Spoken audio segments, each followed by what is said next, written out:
Muy buenas noches.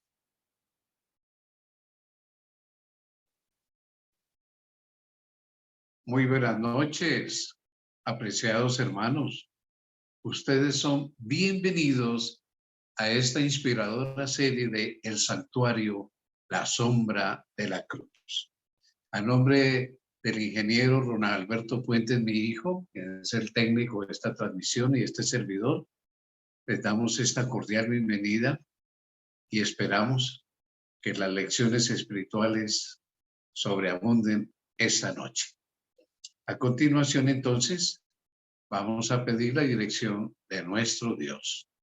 Padre, ha sido un lindo día. Gracias porque tus bendiciones nunca faltan. Y ahora esta oportunidad de estudiar la historia de tu iglesia, la doctrina del santuario. Espíritu Santo, te necesitamos. Abre nuestro entendimiento y graba estas lecciones de amor en nuestro corazón. Quédate con nosotros en donde estemos. Lo pedimos en el nombre santo de Cristo Jesús. Amén. Amén.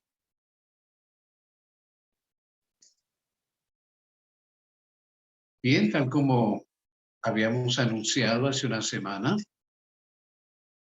el tema de hoy lleva como título Desilusionados, pero con fe en la inconmovible palabra de Dios. Para beneficio de aquellos que por alguna razón no han podido acompañarnos anteriormente, quiero hacerles una síntesis. Hoy es el tema número 38. Imagínense cómo hemos avanzado. 38 temas y espero con la ayuda del Señor llegar a unos 50 temas sobre esta doctrina. Vimos al comienzo todos los aspectos del santuario de Moisés, mueble por mueble, sobre los templos que han habido, el templo de Salomón, el templo de Zorobabel, el templo de Herodes, vimos la destrucción del templo y ahora hemos entrado en la profecía de los 1300 días, cómo Dios utilizó a un hombre que estudió versículo por versículo de la Biblia hasta llegar a Daniel y encontrar esa profecía de los 2300 días. Me refiero a William Miller o Guillermo Miller, quien es el primero en poder establecer esta profecía de los 2300 días. Es el primero el que sacó la imagen de la estatua de Daniel 2, la estatua de Nabucodonosor, el diagrama de los 2300 días y otra serie de diagramas, después las profecías de Apocalipsis, un instrumento de Dios impresionante. Y cómo la conclusión era que en 1844 terminaba esta profecía de los 2300 días o años literales y supusieron que la purificación del santuario era la purificación de la tierra con la venida de Cristo y Jesús no vino. En el tema anterior estudiamos sobre las lágrimas y la decepción de los que esperaron al Señor, incluso muchos con túnicas blancas, y al otro día la burla de todos los demás que no creían en la venida de Jesús. Una situación muy difícil. Hoy, por eso hemos dado este título, Desilusionados, pero con fe en la inconmovible palabra de Dios. Pero a pesar de lo que ya había sucedido ese día, les esperaba otro desengaño. ¿Cómo así? Sí, les está reservado otro desengaño. El tiempo de espera pasó y su Salvador no apareció.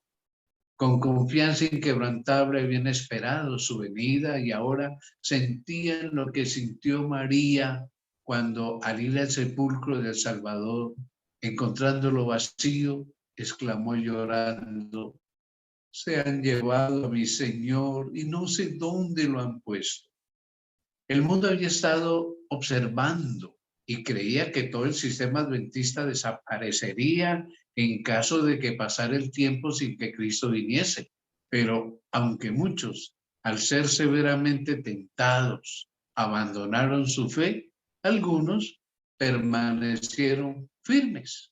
Veamos que los frutos del movimiento adventista, el espíritu de humildad, el escudriñamiento del corazón, la renuncia al mundo y la reforma de la vida que habían acompañado esta obra de anunciar la venida de Jesús, probaban que esta obra era de Dios. No había duda. Había mucha gente que renunció al mundo, que escudriñó su corazón, que se preparó para encontrarse con el Señor. No se atrevían a negar el poder del Espíritu Santo que había acompañado esta predicación del segundo advenimiento, y no podían descubrir error alguno en el cómputo de los periodos proféticos, mucho menos ese reavivamiento espiritual de muchos que experimentaron, aunque hubo otros, como estudiamos la vez anterior, que solo por miedo, por temor, se habían hecho parte de este grupo que esperaba al Señor. Los llamaron los mileristas, otros ya les dijeron adventistas, que adventista quiere decir el que espera la otra venida de Jesús. En el siguiente cuadro comentamos que los adversarios de los adventistas más hábiles no habían logrado echar por tierra su sistema de interpretación profética. Sin pruebas bíblicas no se podían permitir abandonar conclusiones a las que habían llegado merced a un estudio de las Escrituras ferviente y con oración por parte de inteligencias alumbradas por el Espíritu de Dios y por corazones en los cuales ardía su poder vivificante, pues eran conclusiones que habían resistido las críticas más agudas y la oposición más violenta por parte de los maestros de religión del pueblo y de los sabios mundanos, y que habían permanecido firmes ante las fuerzas combinadas del saber y la elocuencia, las afrentas, los ultrajes, tanto de los hombres de reputación como de los más viles, se hicieron ver. Verdad es que no se había producido un acontecimiento como el que se había pronosticado, pero ni aun esto pudo conmover la fe en la palabra de Dios de muchos de ellos. El Señor no se olvidó de su pueblo. Qué lindo. Su espíritu los siguió acompañando, sobre todo aquellos que no negaron temerariamente la luz que habían recibido ni denunciaron el movimiento adventista. En la epístola a los Hebreos hay palabras de aliento y de admonición para los que vivían en la expectación y que fueron probados en esa crisis. Leámoslo en pantalla. No desechéis pues esta vuestra confianza, que tiene una grande remuneración, porque tenéis necesidad de la paciencia, a fin de que, habiendo hecho la voluntad de Dios, recibáis la promesa. Porque dentro de un brevísimo tiempo, la frase que hay que recordar, dentro de un brevísimo tiempo, vendrá el que ha de venir, amén, gloria a Dios, y no tardará. Esa es la promesa. El justo, empero, vivirá por la fe. Y si alguno se retirare, no se complacerá mi alma en él. Nosotros, empero, no somos de aquellos que se retiran para perdición, sino de los que tienen fe para salvación del alma. Eso está en Hebreos 10, 35 al 39, y hemos leído la versión moderna. Se echa de ver que esta amonestación va dirigida a la iglesia de los últimos días, por las palabras que indican la proximidad de la venida del Señor. Porque dentro de un brevísimo tiempo vendrá el que ha de venir y no tardará. Lo hemos colocado ahí en letra roja. Brevísimo tiempo vendrá el que ha de venir y no tardará. Yo admiro sinceramente, profundamente a William Miller. Él 5 años después muere. No conoció exactamente el mensaje adventista del séptimo día. Fue una luz que llegó después. pero él nunca dejó de creer que Jesús vendría. Que algo falló, y claro, fue la interpretación, no los cálculos. Por eso mencioné en un tema anterior que cuando él estaba ya en sus últimos instantes, un amigo le preguntó: William, ¿tú sigues creyendo a pesar de todo lo que pasó que Jesús vendrá? Y dice la historia que él contestó: ¿que viene? Claro que viene. Sé que vendrá. ¡Qué fe! A pesar de la derrota, la burla de la que fue objeto. Y yo creo que ese chasco influyó mucho en que él pudiera descansar en poco tiempo. 5 años después del chasco. No era un anciano, era un hombre vigoroso porque fue un militar. Este pasaje que acabamos de leer implica claramente que habría una aparente demora. Por eso dice, porque dentro de un brevísimo tiempo,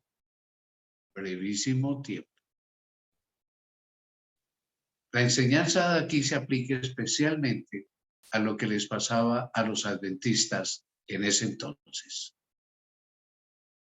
Y claro, hoy hay denominaciones que tratan de ridiculizarnos, ¿no? Vienen de un chasco, vienen de una fecha que pusieron para la venida de Cristo y que no les funcionó. Sí, muchos cristianos y evangélicos se burlan de nosotros todavía. Entonces, los cristianos a quienes van dirigidas estas palabras, pues estaban en peligro de zozobrar en su fe, imagínense. Habían hecho la voluntad de Dios al seguir la dirección de su Santo Espíritu y de su palabra, pero no podían entender los propósitos de Dios en esa experiencia que acababa de ocurrir. No podían distinguir el sendero que se abría ante ellos y se sentían obviamente tentados a dudar de si en realidad Dios los había dirigido o no. Miremos que en ese momento resultaban oportunas estas palabras: el justo empero vivirá por la fe. Y lo leímos ahí mismo en el pasaje de Hebreo. O sea, se necesitó fe para ese momento tan crítico. Mientras la luz brillante del clamor de medianoche, como llama la Escritura, había alumbrado su sendero y habían visto abrirse el sello de las profecías tan lindas y cumplirse con presteza todas las señales que anunciaban la proximidad de la venida de Cristo, y habían andado en cierto sentido por vista y creído en todo esto, pero ahora abatidos por causa de esperanzas defraudadas. Solo podían sostenerse por fe en Dios y en su palabra. El mundo escarnecedor decía, póngalo en pantalla: habéis sido engañados, abandonad vuestra fe y declarad que el movimiento adventista era de Satanás. Eso está escrito. Eso hay documentos que tienen registrada esta frase: habéis sido engañados, abandonad vuestra fe y declarad que el movimiento adventista era de Satanás. ¡Wow! Pero la palabra de Dios afirma, escribámoslo: si alguno se retirare, no se complacerá mi alma en él. Eso dice Dios. Si alguno se retira, no se va a complacer mi alma en él. O sea, renunciar entonces a su fe y negar el poder del Espíritu Santo que había acompañado este mensaje, estas profecías, habría equivalido a retroceder hacia la perdición. Las siguientes palabras de Pablo los alentaba a permanecer firmes. No desechéis pues vuestra confianza. Tenéis necesidad de la paciencia, porque dentro de un brevísimo tiempo vendrá el que ha de venir y no tardará. Caramba, el único proceder seguro para ellos consistía en apreciar la luz que ya habían recibido de Dios y a tenerse firmemente en sus promesas y seguir escudriñando las escrituras mientras esperaban y velaban con paciencia para recibir mayor luz. No tenían más alternativa y esa era su fe, porque en ese tiempo el justo vivirá por la fe y vivieron por la fe. Claro que sí.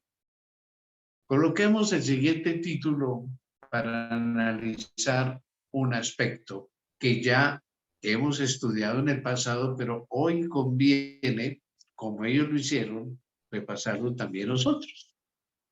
La exactitud de los periodos proféticos. El pasaje bíblico que más que cualquier otro había sido el fundamento y el pilar central de la fe adventista, y lo es todavía, era la declaración, vamos a colocarla aquí en pantalla, Daniel 8:14, hasta 2300 tardes y mañanas, entonces será purificado el santuario. Y yo quiero decirles, mis hermanos, que hoy por hoy, adelantándome pues a una cantidad de análisis, de reflexiones, de temas, si la iglesia adventista echa a un tarro de basura la doctrina del santuario, nosotros quedamos igualitos a todos los religiones evangélicas, igualitos. ¿Por qué?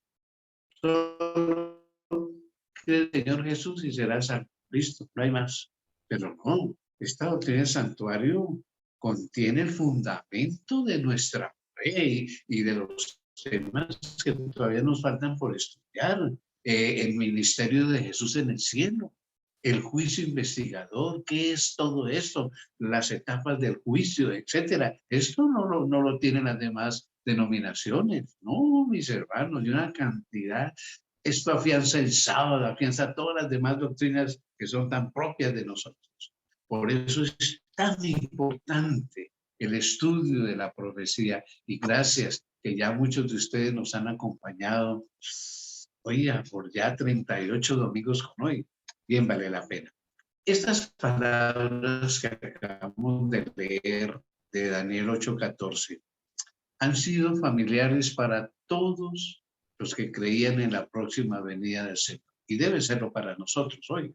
La profecía que encerraba era repetida como santo y seña de su fe por miles de bocas. Eso en ese 1844 y el 43 y el 42, todos esos últimos años, todo el mundo no hacía más que repetir este versículo. Todos sentían que sus esperanzas más gloriosas y más queridas dependían de los acontecimientos predichos aquí en Daniel 8:14. Había quedado demostrado que esos días proféticos terminaban en el otoño del año 1844. En común con el resto del mundo cristiano, los adventistas creían entonces que la tierra o alguna parte de ella era el santuario. Y ahí fue el error, tomar una creencia popular. Entendían que la purificación del santuario era la purificación de la tierra por medio del fuego del último y supremo día y que ello se iba a verificar en ocasión del segundo advenimiento de Jesús. De ahí que concluyeran que Cristo volvería a la tierra en 1844. Pero el tiempo señalado había pasado y el Señor tristemente no había aparecido. Los creyentes sabían que la palabra de Dios no podía fallar. Su interpretación de la profecía debía ser pues errada, pero ¿dónde estaba el error? ¿En dónde? Muchos cortaron sin más trámites el nudo de la dificultad negando que los 2300 días terminaron en 1844. No, eso no es así. Este acerto no podía apoyarse en prueba alguna, a no ser con la que de Cristo habría vuelto entonces para limpiar el santuario mediante la purificación de la tierra por el fuego, pero como no pasó y que como no había venido, pues los días no podían haber terminado, que seguramente si era válida profecía era porque se iba a cumplir más tardecito, o Aceptar estas conclusiones equivalía a renunciar a los conjuntos anteriores de los periodos proféticos. Se había comprobado que los 2300 días principiaron cuando entró en vigor el decreto de Artajerjes que ordenaba la restauración y edificación de Jerusalén en el año 457 a.C. Y esto lo estudiamos en unos temas anteriores bien detalladamente. Al tomar esto como punto de partida, tenemos el típico cronograma que se utiliza en la iglesia adventista. Este es el típico cronograma donde se ve, tal vez muy pequeñito en sus celulares, los que tienen computador pues lo estarán viendo mejor, que al tomar esto como punto de partida había perfecta armonía en la aplicación de todos los acontecimientos predichos y en la explicación de ese periodo que se halla en Daniel 9, 25 al 27. 69 semanas o los 483 primeros años de los 2300 años debían alcanzar hasta el Mesías, el ungido y el bautismo de Cristo y su unción por el Espíritu Santo en el año 27. Ya nosotros estudiamos que había 70 semanas, o sea, 490 años separados para el pueblo judío, para prepararse, recibir al Mesías, aceptarlo, pero el pueblo no cumplió con su requisito, pero los cálculos, las fechas y los eventos sí se cumplieron. Veámoslo de otra manera, como nuestro ingeniero Ronald Alberto Puentes se lo ingenió él para representar este nuevo cronograma, no horizontal, sino vertical, arrancando allá de la fecha 457, que no es inventada, porque es una fecha histórica, la historia universal lo comprueba respecto al decreto de Artajerjes, dando permiso y casi ordenando que se vayan a su tierra, restaurar a Jerusalén y su templo, y ya estudiamos en un tema anterior cómo les dio recursos, dio cartas para que la gente los apoyara, les dieran madera, metales, dinero, de todo. Y esto es un hecho histórico. Seguidamente, entonces, viene el cálculo. Dio 7 semanas de 7 días, 7 por 7, 49 años pasan. Lo restamos entonces del 457, nos llevan al 408. Es el tiempo que tomó reedificar entonces a Jerusalén en sus muros y en su templo. Y la siguiente cantidad que menciona la profecía era 62 semanas. Entonces van 7 y 62, 69. En esas 62 semanas estudiamos nosotros, y la Biblia lo dice en Daniel 9, 25 al 27, que se ungiría al Mesías. Y claro, eso nos lleva al año 27, el año en que se bautiza Jesús, y como dice Lucas en su capítulo 3, tenía cerca de 30 años. Es que Jesús nació antes del año 1, eso lo estudiamos también en un tema, no nació en el año 1. Y la profecía se cumple, es el año 27, pero Jesús ya tiene más de 30 años. Todo esto se cumplió, iban 69 semanas, que nos llevan ya al año 27 de nuestra era.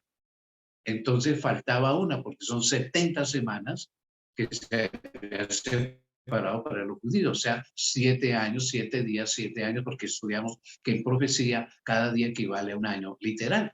Esto nos lleva entonces, estamos en el 27 más 7 al año 34, usémoslo. El año 34 tiene un gran evento, es el apedreamiento del diácono Esteban. Y entonces los discípulos toman una gran decisión. No más predicación a los judíos. Nos vamos a hallar el evangelio a los gentiles. Estos nos han rechazado, nos persiguen. Y ellos, sin saberlo, cumplieron esa profecía. Porque se acaban las 70 semanas de oportunidad al pueblo judío de ser ese pueblo selecto con una misión, con una obra misionera. Entonces ya el evangelio era para todo el mundo, dejaron de ser un pueblo escogido de Dios. Ahora el pueblo era espiritual y no de sangre judía. Pero hasta ahí eran 490 años, 70 semanas, 70 por 7, 490. Faltaban 1810 años para completar los 2300 días. Entonces, si sumamos 1810 al año 34, nos lleva hasta el año 1844. Pulsémoslo. 1844, la purificación del santuario. Entonces, como ya dijimos y venimos diciendo, lastimeramente y por un error evangélico que era común y silvestre de tiempo, creer que el santuario era la tierra y que iba a ser purificada la tierra con la venida de Jesús, se equivocaron no en fecha, no en cálculos, sino en el evento. No era la purificación del santuario terrenal de la tierra, porque ya ni existía. En el año 70 fue destruido por los romanos, por Tito. Entonces, Tito Vespasiano acabó con los judíos en toda Palestina y quedaron como judíos errantes por el mundo, sin patria, sin templo, sin nada. Se les acabaron las 70 semanas. Ahora, 1844, este es el problema. El ángel había dicho, será purificado el santuario. Es indudable que todas las anteriores predicciones de la profecía se habían cumplido en el tiempo señalado. Y ese cálculo, todo era claro y armonioso, así como lo vemos aquí. Menos la circunstancia de que en 1844 no se veía acontecimiento alguno que correspondiera a la purificación del santuario. Negar que los días terminaban en esa fecha equivalía a confundir todo el asunto, toda la profecía, todos los hechos que ya repasamos. Era abandonar las creencias fundadas en el cumplimiento indudable de las profecías. Pero Dios, tan lindo, mi Señor, había dirigido a su pueblo en el gran movimiento adventista. Sí, Señor.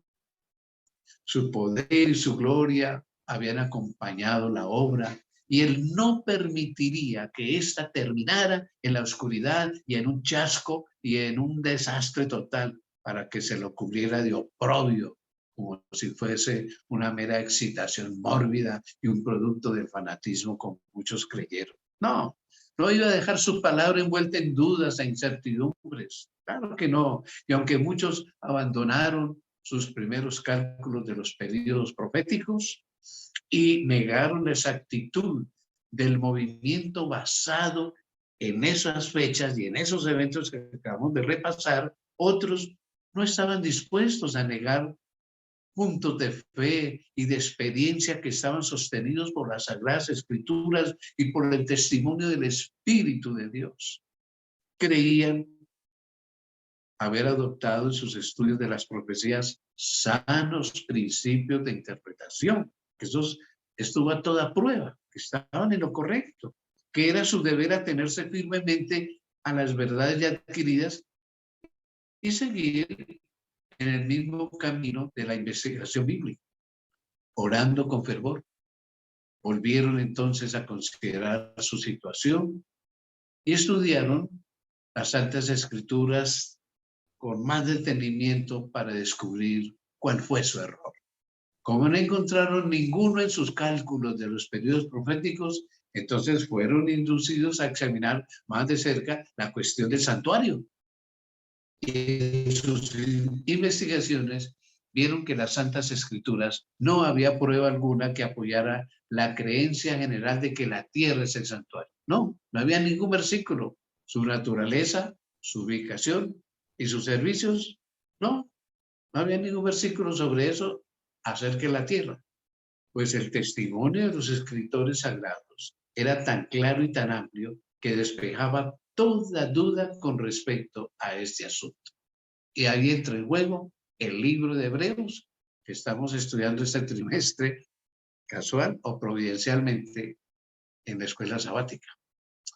El apóstol Pablo, escribámoslo en la pantalla, dice en su epístola a los Hebreos, En verdad, el primer pacto también tenía reglamentos del culto y su santuario que lo era de este mundo.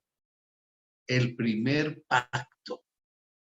Porque un tabernáculo fue preparado, el primero, en que estaba el candelabro y la mesa y los panes de la proposición, el cual era llamado el lugar santo. Y después, el segundo velo, la cortina, el tabernáculo que se llamaba el lugar santísimo, que contenía el incensario de oro y el arca del pacto, cubierta toda de alrededor de oro, en la cual estaba el vaso de oro que contenía el maná y la vara de Aarón que floreció y las tablas del pacto, y sobre ella los querubines de gloria que hacían sombra al propiciatorio. Está en Hebreos 9, 1 al 5. Por ahí comenzaron ellos a estudiar. El santuario al cual se refiere aquí Pablo, obviamente era el tabernáculo que construyó Moisés por orden de Dios como morada terrenal del Altísimo. ¿Qué había dicho el Señor? Veamos, me harán un santuario para que yo habite en medio de ellos. Ese fue el propósito, fuera habitación de la presencia del mismo Dios. Qué hermoso. Entonces había sido la orden dada a Moisés mientras estaba ya en el monte con Dios de que elaborara ese santuario. Y hay algo que después ellos, los estudiosos, llegaron a concluir. Y es que este santuario tenía un original. Este era una copia. Después que los israelitas se establecieron en Canaán, el tabernáculo fue reemplazado, como ya estudiamos en un tema anterior, y esto nos tomó varios temas. El templo de Salomón fue reemplazado por el templo de Salomón, el cual era un edificio permanente, ya no era una carpa, y de mayores dimensiones, glorioso, impresionante, espectacular, y conservaba no las mismas medidas, pero sí las mismas proporciones y el mismo mobiliario. El santuario subsistió así menos durante el periodo cuando permaneció en ruinas en tiempo de Daniel, que vino Nabucodonosor y destruyó el templo y los muros. Se restableció hasta su destrucción por los romanos en el año 70 de nuestra era, como ya lo mencionamos. Ese fue el único santuario que haya existido en la tierra del cual la Biblia nos da alguna información. Pablo dijo de él que era el santuario del primer pacto, pero ¿no tiene el nuevo pacto también su santuario? Eso se preguntaron ellos. Y al volver al libro de Hebreos, los que buscaban la verdad encontraron que existía un segundo santuario, o sea, el del nuevo pacto. ¡Ay! Ahí comenzó entonces a dilucidarse el asunto. Y las palabras de Pablo fueron, en verdad el primer pacto también tenía reglamentos del culto y su santuario que lo era de este mundo.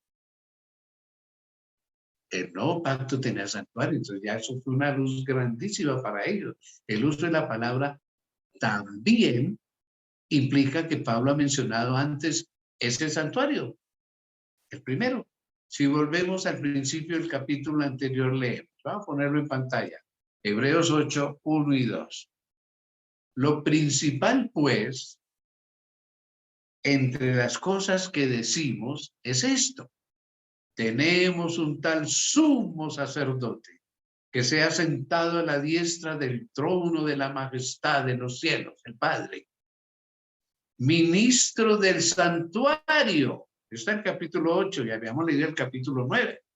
Ministro del santuario y del verdadero tabernáculo, el original que plantó el Señor y no el hombre.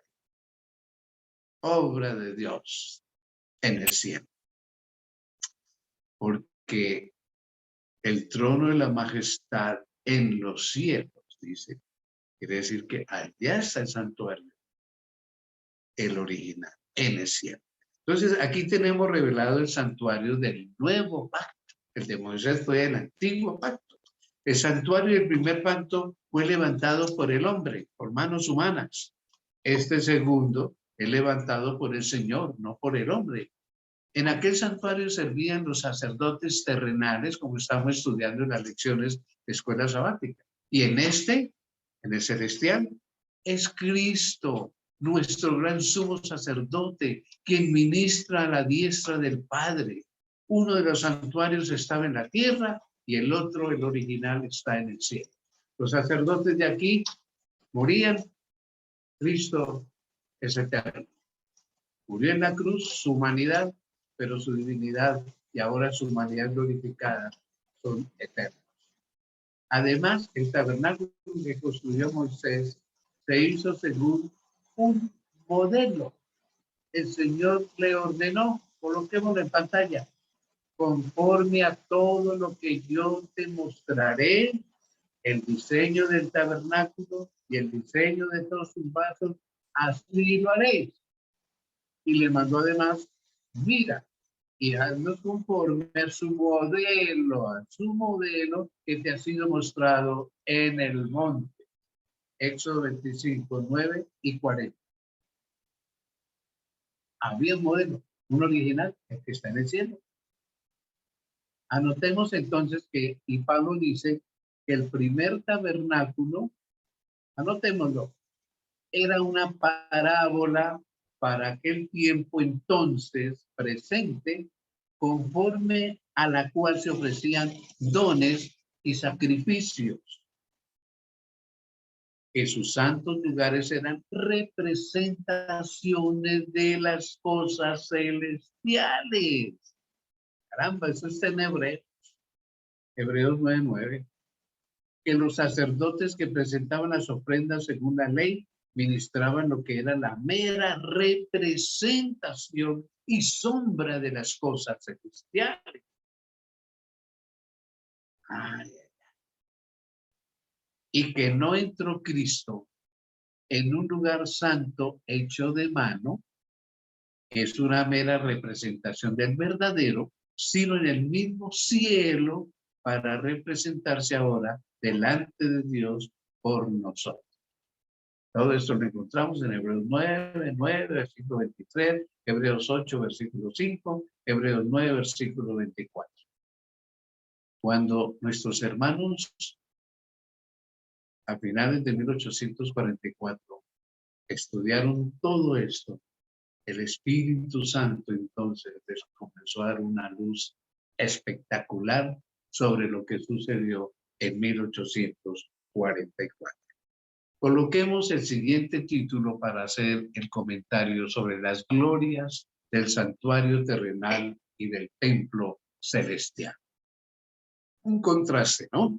El santuario celestial en el cual Jesús ministra es el gran modelo, el cual el santuario edificado por Moisés no era más que una copia. El esplendor incomparable del tabernáculo terrenal reflejaba la vista humana, pues la gloria de aquel templo celestial donde Cristo, nuestro precursor, ministra por nosotros ante el trono del Padre. La morada del Rey de Reyes, en donde miles y miles ministran delante de él y millones están en su presencia, como dice Daniel 7:10. Ese templo lleno de la gloria del trono eterno, donde los serafines, sus resplandecientes guardianes, cubren sus rostros en adoración, pues no podía encontrar en la más grandiosa construcción que jamás edificaran manos humanas, obvio. Más que un pálido reflejo era de su inmensidad y de su gloria, la gloria celestial. Con todo, como estudiamos ya hace muchas semanas atrás, el santuario terrenal y sus servicios revelaban importantes verdades relativas al santuario celestial y a la gran obra que allí se llevaba a cabo para la redención de los humanos. Los lugares santos del santuario celestial están representados por los dos departamentos del santuario terrenal. Pongamos en pantalla. Cuando en una visión le fue dado al apóstol Juan que viese el templo de Dios en el cielo, contempló allí 7 lámparas de fuego ardiendo delante del trono. Apocalipsis 4:5. Y aquí en el terrenal había un candelero de 7 brazos. Vio un ángel que tenía en su mano un incensario de oro y le fue dado mucho incienso para que lo añadiese a las oraciones de todos los santos encima del altar de oro que estaba delante del trono, o sea, del arca. Esto es Apocalipsis 8:3. Se le permitió al profeta también contemplar el primer departamento del santuario en el cielo y vio allí las 7 lámparas de fuego y el altar de oro representados por el candelero de oro y el altar del incienso en el santuario terrenal. De nuevo, fue abierto el templo de Dios, dice Apocalipsis 11:19. Y miró Juan hacia adentro del velo interior al lugar santísimo y allí vio, el arca de su pacto, representada por el cofre sagrado construido por Moisés, el arca, para guardar la ley de Dios. Así fue como los que estaban estudiando ese asunto encontraron pruebas irrefutables de la existencia de un santuario en el cielo. Moisés hizo el santuario terrenal según el modelo que le fue enseñado. Y Pablo declara que ese modelo era el verdadero santuario que está en el cielo. Y Juan afirma que lo vio en el cielo. Eso está en Apocalipsis. Ahora viene otro aspecto importante, que ya con esto debemos ir terminando. Pongamos el título: el ministerio de Cristo en el santuario celestial. Ahí comenzaron nuestros hermanos adventistas a llegar a conclusiones increíbles. En el templo celestial, la morada de Dios, su trono está sentado sobre el juicio y la justicia. En el lugar santísimo está su ley, la gran regla de justicia por medio de la cual se prueba a toda la humanidad. El arca, que contiene las tablas de la ley, está cubierta con el propiciatorio, ante el cual Cristo ofrece su sangre en favor del pecador. Así se representa la unión de la justicia y la misericordia en el plan de la redención humana. Solo la sabiduría infinita podía idear semejante unión y solo el poder infinito, hermanos, podía realizarlo. La justicia. Pecaste, mereces morir eternamente. La misericordia, te perdono, te doy una oportunidad. Yo voy a morir por ti. Esto solo Dios podía hacer. Tremenda unión de justicia y misericordia. Los querubines del santuario terrenal miraban reverentemente hacia el propiciatorio, están en oro, y representan el interés con el cual las huestes celestiales contemplan la obra de la redención.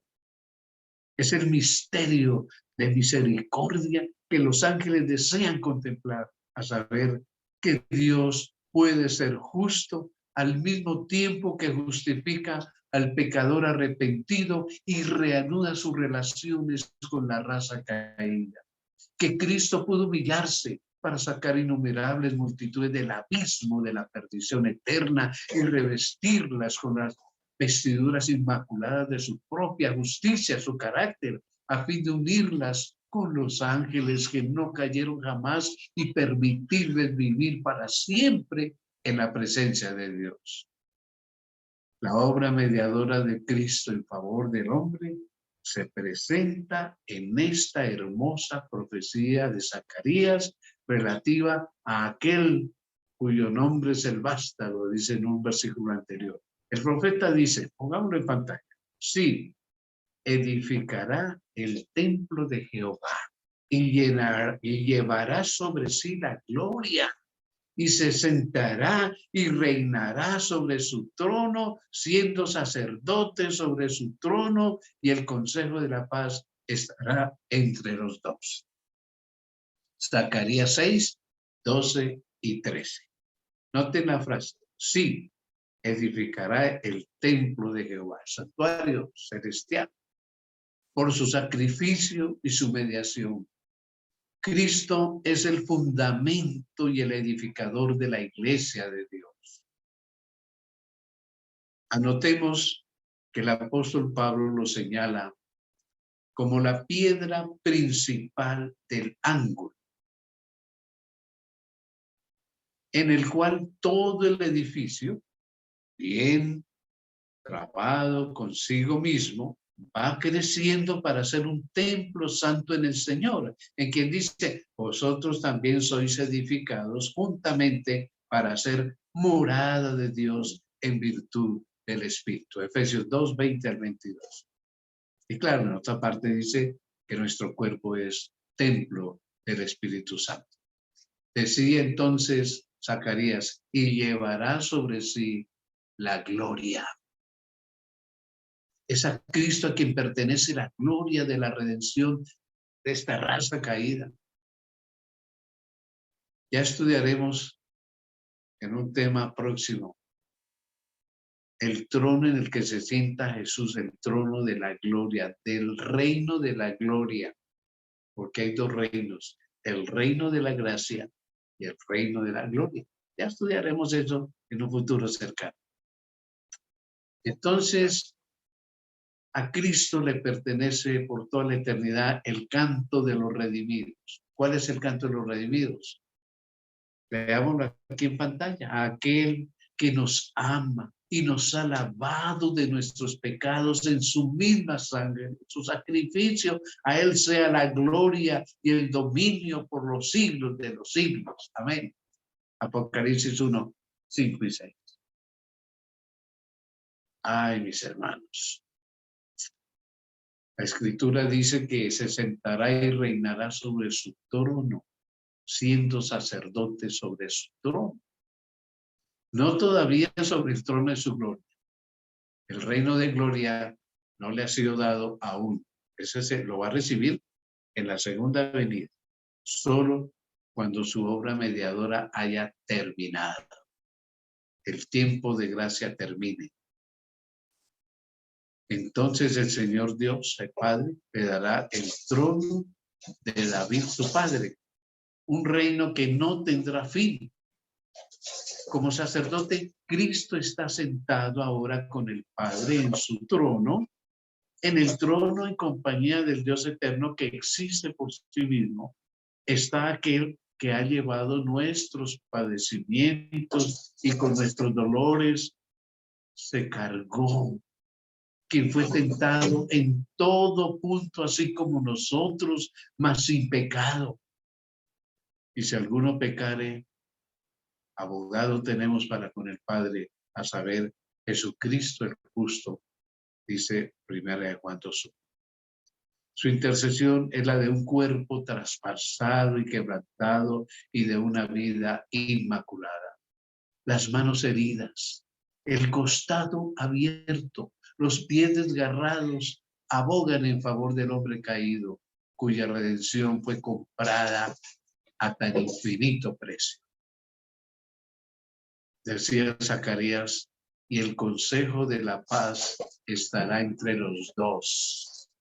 El amor del Padre, no menos que el del Hijo, es esa fuente de salvación para nosotros, para la raza perdida.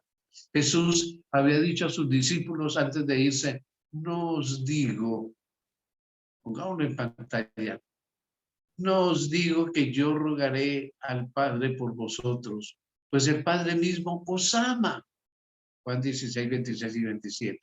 Dios estaba en Cristo reconciliando consigo al mundo, según de Corintios 5, 19. Y en el ministerio del santuario celestial, el consejo de la paz estará entre los dos, padre e hijo. ¡Qué hermoso! De tal manera, otras versiones dicen, tanto amó Dios al mundo, que dio a su Hijo unigénito para que todo aquel que cree en él no perezca, sino que tenga vida eterna. Juan 3:16. Esto es emocionante, mis hermanos. Qué amor de Dios, qué amor de Jesús. Esto lo pudo entender el pueblo adventista que permaneció fiel en 1844. Quiero terminar esta noche con un párrafo extractado del Deseado de todas las gentes en su página 772, que a la letra dice: Cristo había ascendido al cielo en forma humana. Los discípulos habían contemplado la nube que le recibió. El mismo Jesús que había andado, hablado y orado con ellos. El mismo Jesús había ido a participar del trono de su Padre. Y los ángeles les habían asegurado que este mismo Jesús, a quien habían visto subir al cielo, vendría otra vez como había ascendido. Vendrá con las nubes y todo ojo le verá. El mismo Señor, con aclamación, con voz de arcángel y con trompeta de Dios, descenderá del cielo, y los muertos en Cristo resucitarán. Cuando el Hijo del Hombre venga en su gloria y todos los santos ángeles con él, entonces se sentará sobre el trono de su gloria. Así se cumplirá la promesa que el Señor hizo a sus discípulos. ¿Cuál fue? Y si me fuere y os aparejaré el lugar, vendré otra vez y os tomaré a mí mismo conmigo, para que donde yo estoy, vosotros también estéis. Bien podían los discípulos regocijarse en la esperanza del regreso de su Señor. Y nosotros esta noche, ¿acaso no nos regocijamos también en esa esperanza de que Jesús va a regresar muy pronto por nosotros? ¿Que le va a poner fin a este mundo desastroso? Claro que debe causarnos regocijo. Terminamos esta noche como es usual entre nosotros. Cristo nos dice: te he revelado todos mis planes para hacer posible tu redención. Confía totalmente en mi palabra. Te amo con amor eterno y pronto vendré por ti. ¿Estás preparado? ¿Estás preparada? Esta respuesta la tenemos cada uno de nosotros. Y ahora, mis queridos hermanos y amigos, para tal vez los que son nuevos en estas audiciones, siempre damos oportunidad a que haya preguntas, inquietudes o aportes sobre el tema de esta noche. Claro que sí. Si alguien tiene alguna pregunta, alguna inquietud, prenda su micrófono y trataremos con la ayuda de Dios de contestar. Y si no, me voy a estudiar y dentro de 8 días le contesto. ¿Alguna pregunta? ¿Algún aporte? Lo recibimos. Bueno, qué lindo es el Espíritu Santo. Parece que todos hemos captado bien el tema de esta noche. Gloria al Espíritu Santo, que nos da esa mentalidad. Entonces, Pastor, esta es Raquel, para agradecerle por su hermosa exposición y recordarnos cuánto nos ama Jesús y cómo debemos aceptar esa mediación que él hace.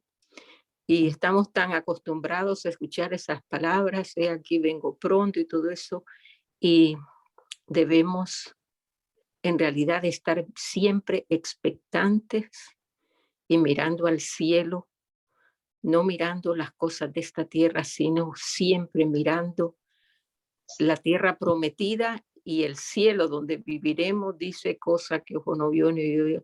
Todas estas cosas deben alentarnos para tener un pensamiento positivo, altruista, para que nos mantengamos siempre viendo las cosas celestiales, aunque las escuchemos por mucho tiempo, lleguen a ser muy repetitivas o conocidas, que mantengamos ese fervor, ese primer amor, esa emoción de que muy pronto la mediación de Cristo en el santuario será una realidad y viviremos con Él por la eternidad. Gracias, pastor, muy lindo.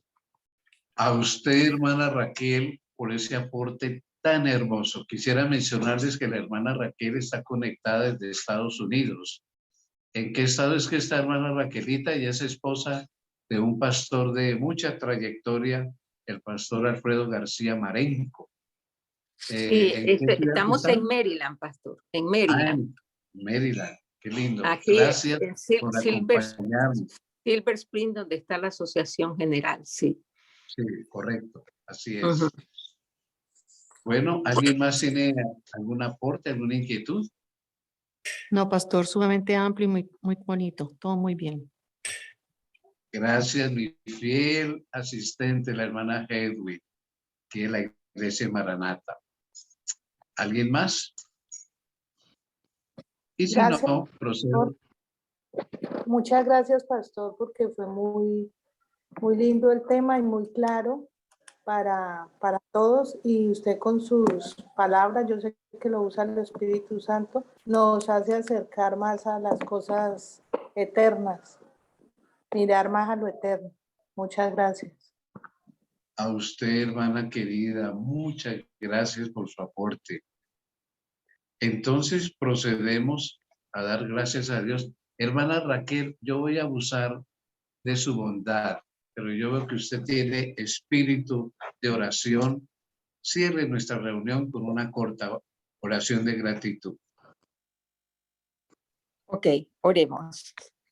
Querido Padre amante, gracias por esta linda oportunidad que nos has dado, que con libertad podemos escuchar más de tu palabra, profundizar esas enseñanzas de que tú intercedes por nosotros haciendo una obra tan especial y cómo tú has guiado a tu pueblo a través de los años, Señor, cómo se cumplió tan fielmente lo profetizado en Apocalipsis del librito de que el Señor, este mensaje iba a ser emocionante, pero después iba a ser amargo, todo eso, Señor. Así como se han cumplido las profecías en el pasado, sabemos también que se va a cumplir las profecías que hacen falta, porque tú eres fiel y verdadero, y tú vendrás y tú cumplirás tus promesas. Ayúdanos a amarte más, Señor. Mi oración en estos días, Señor, yo quiero amarte más, amarte más. A veces pensamos que quiero ver a mi mamá, a mi tía, a mi hermano, a mi hermana con la resurrección. Yo quiero sentir esa emoción de verte primero a ti, de estar enamorada de ti, de amarte más y más. Y ese debiera de ser el lema o el objetivo de todos en este tiempo, porque es el amor y la fe en Jesús que nos va a sostener en los días difíciles que están por venir y los que enfrentamos diariamente, porque estamos viviendo en un mundo rodeado de maldad, de pecado, porque estamos hundidos en este planeta que es gobernado por el príncipe del mal, Satanás, pero sabemos que le pertenecemos a Cristo y Él vendrá a rescatarnos. Gracias por las enseñanzas del pastor Miguel Ángel, síguelo bendiciendo con esa sabiduría, con esa mente clara, con ese poder de tu Santo Espíritu y que también pueda seguir ayudando a tu iglesia, Señor, desde Colombia, pero hay muchos de diferentes lugares que se conectan para escuchar estas enseñanzas. Gracias por amarnos, por bendecirnos y y por la exposición de tu palabra en esta noche. Bendice a todos los que están escuchando esta palabra, fortalécelos en la fe y que ellos también abran de par en par su mente y su corazón para llenarse de tu Santo Espíritu y amarte y conocerte más. En el nombre de tu amado Cristo Jesús lo pedimos todo. Amén. Amén. Muchas gracias, hermana Raquelita. Queremos, antes de saludarlos, anunciarles el próximo tema que llevará por título ¿qué es la purificación del santuario? Ahora sí, tenemos que decir qué es. Nos ponen aquí en el chat la hermana María Nubia, feliz semana, Dios los bendiga, y el hermano Jairo Murillo, gracias pastor. Saludo a Clarena Zamora,